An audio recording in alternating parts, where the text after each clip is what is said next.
Morning. We'll call to order this meeting of the Board of County Commissioners for Lewis County for Monday, September 23rd, 2019. We have two commissioners present. Commissioner Stamper is not able to be with us today. Colonel Averill, would you lead us in the flag salute this morning?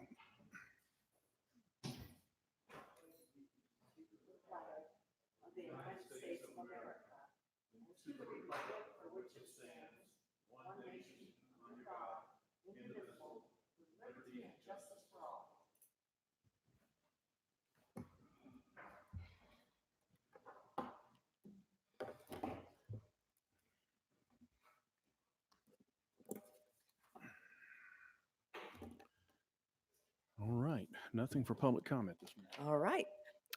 I move that we approve the notice items, Resolution 19-262 through 264. Second.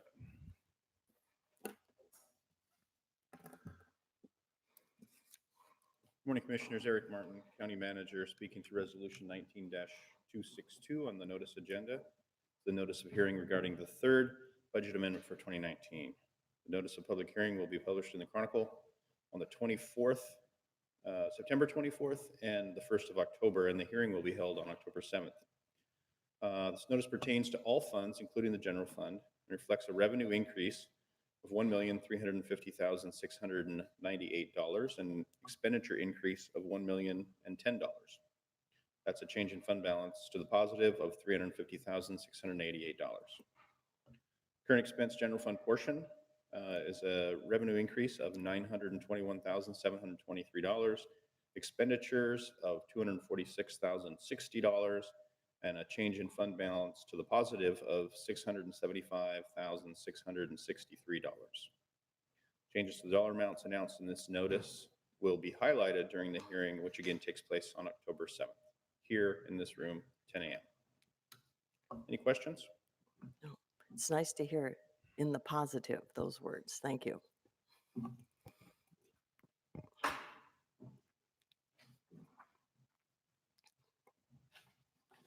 Morning, Commissioners.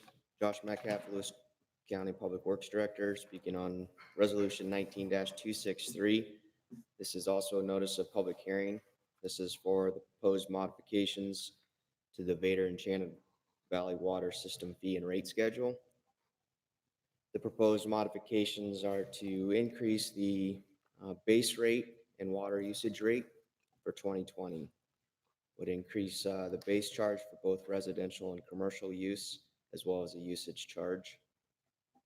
The BOCC is, there'll be a public hearing on October 7th to review the rates and the proposed changes.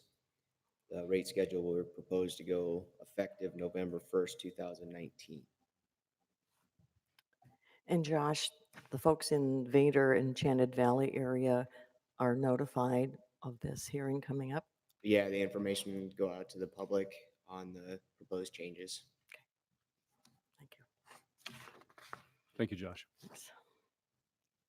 Speaking on Resolution 19-264 as well. This is call for sealed bids for sand sheds. Sand sheds are to be constructed in 3 locations in Lewis County. Our new Lincoln Creek site, Lebo, and Mineral Creek. These sheds are for the purpose of storing our winter snow sand.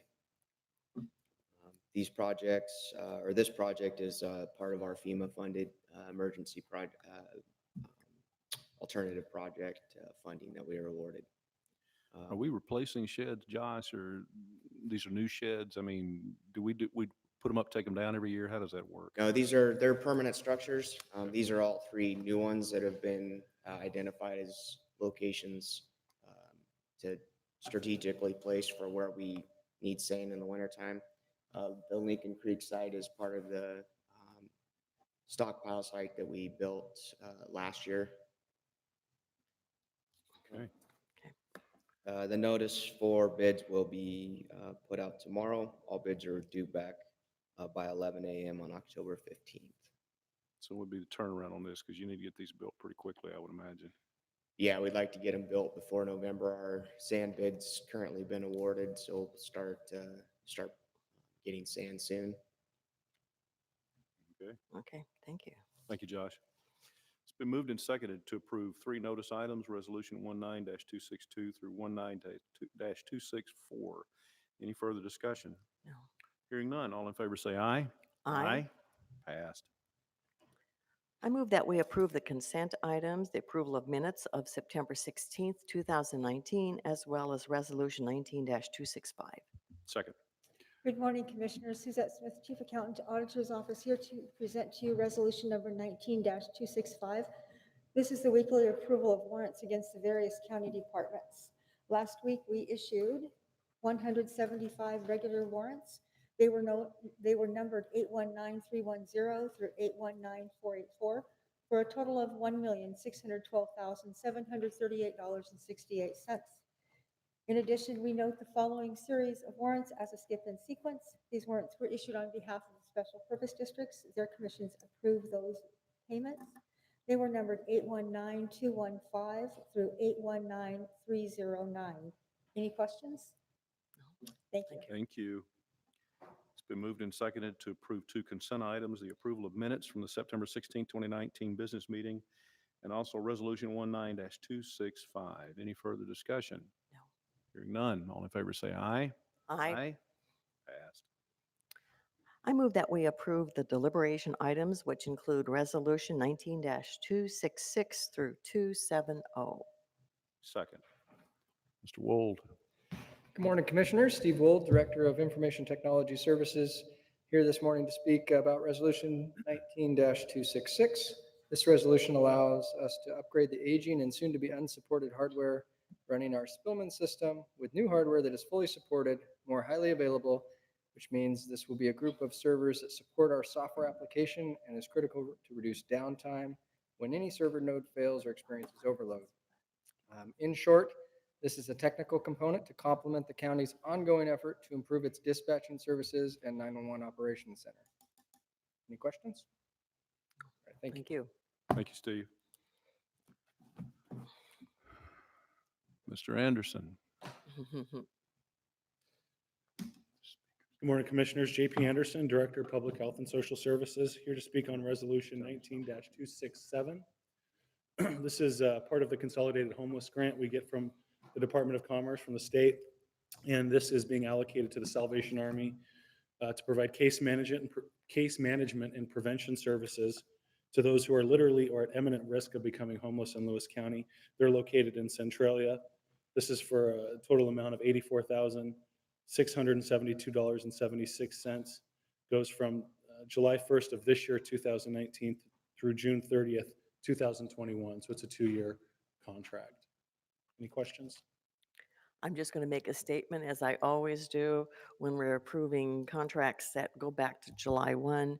It takes a while for it to come down from the state to us, and then we process, correct? Yep. And in this case, the CHG contract, yeah, we didn't have that amount we would be getting for the 2-year biennium until well after July 1st. This came in late August.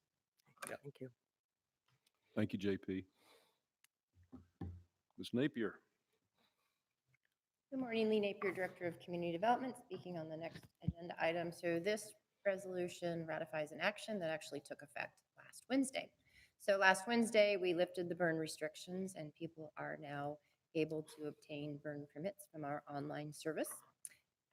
But I would take this opportunity to remind people about burn permits and what is and is not allowed. So outdoor burning is restricted only to natural vegetation that is from the site, the burn site, and that the burning of garbage, paper, or other refuse is strictly prohibited at all times. Any questions? And this is unincorporated. Unincorporated Lewis County. So if you live in the unincorporated areas, excluding the urban growth areas, you are able to burn with a burn permit. Okay. Thank you. Thank you.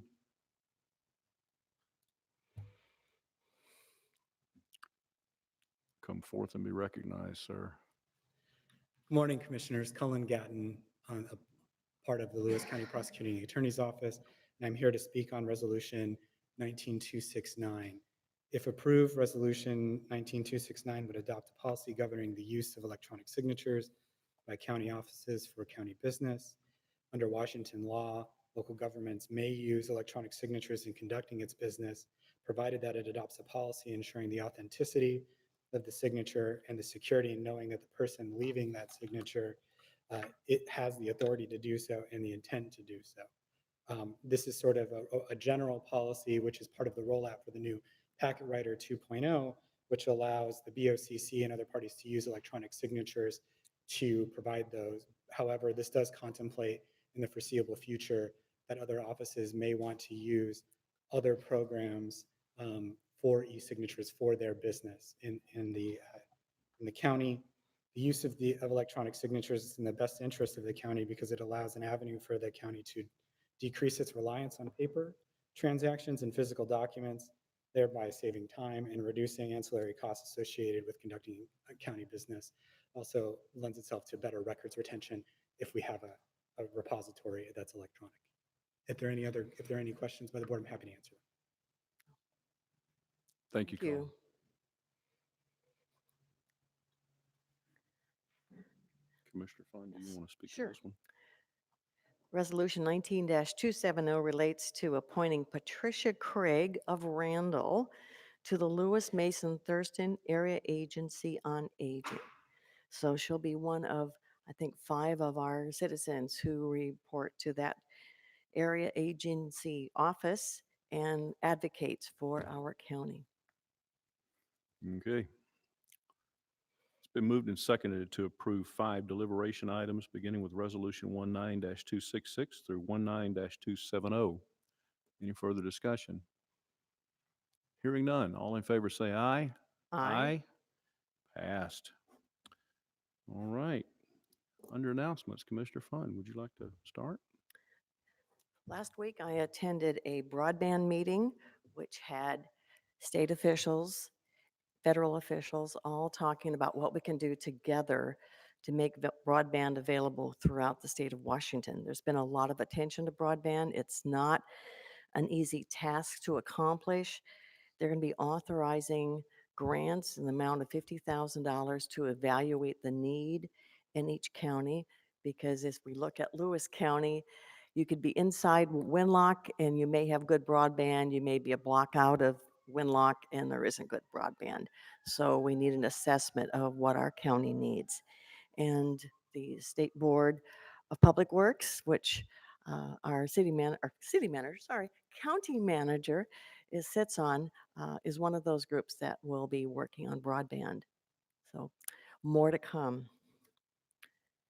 And last week, we attended the Washington State Association of Counties and the board and also the Legislative Steering Committee, looking at the issues that face counties. And sometimes I feel like I'm a broken record, but we continue to struggle with funding indigent defense and some of the unfunded mandates that come down. One of those was the voting drop boxes throughout every county, more than we had ever planned to put in.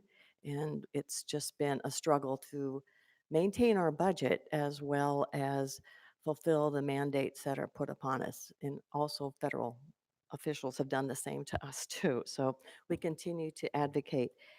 Do you have anything to add in terms of our meeting? No, I think you pretty well covered that, Commissioner Fund. That's the general frustration of the board for WASAC, is that, first of all, we're having to spend money on possible litigation against the state legislature.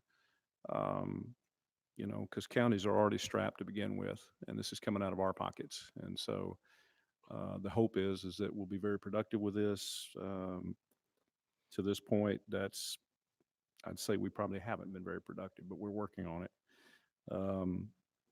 A lot of other good things came out of that meeting, I think, and some nice direction moving forward. The leadership is thinking about different possibilities and different opportunities for our counties to be able to participate in. One of the things I appreciate is that our president, Scott Hutzel, is very proactive in contacting commissioners around the state. They're trying to fill a number of positions, and President Hutzel has done a very good job of personally contacting people to see if he couldn't get people to step up and fill in. And so it's enjoyable to have him as our leader. The other thing that I did last week, one of the other meetings I attended was with DOT on Wednesday as we continue to discuss Rush Road. The state legislature appropriated a little over $1 million for us to find a fix to the traffic situation down there. DOT has come out with a design that includes roundabouts. However, $1 million doesn't go a long way when you start talking about road work. And so we met with all the stakeholders, our public works folks, Matt Matioshi from Economic Development and DOT people to talk about what can we do with this money? What can we come up with now? And we're going to continue to have that discussion. We're going to meet again in November as DOT is going to go back to the drawing board and take a look at some other alternatives, some lower cost alternatives. Personally, I'd like for us to have something in hand so that when we reapproach the legislature next year, we'll have something to show them that this is what we've accomplished with what you've given us to this point. Now, where can we go from here? The traffic situation down there is not a good one. I mean, that area is growing. Napavine is beginning to really explode a little bit. And so we're looking for solutions. And so we're going to continue to work on that. It was a good week. We had a good week. So that's all I've got. Press, anything from the press? Yes, sir. If you wouldn't mind, sir, if you wouldn't mind, please come to the podium and identify yourself for us and ask any question you have. I'm a new reporter working for the Chronicle in Centralia, Ralph Mancini. I just wanted to ask you about the road you just talked about. You had a meeting. Is it Rush Road? Mhm. Okay, RUSH. Okay, I'm new to town, so Yes, It's okay. figure out all the we street names and understand. everything. Okay, great. That's my only. Okay. Thank you. Thank you. Anything else, Commissioner? So this Saturday at 11 o'clock at the Pioneer Cemetery, there'll be an internment of unclaimed remains. And as some of you know, that our coroner's office deals with unclaimed remains. And after a lot of work to try to locate any relatives or friends, there's folks whose remains remain unclaimed. And so they will be buried on this Saturday at 11 o'clock. And it is a public ceremony. So if folks would like to come out and pay your respects, please do so. Thank you. Seeing no further items on our agenda, I move that we adjourn. Second, all in favor say aye. Aye. We are adjourned. Thank you, everyone. Have a great week.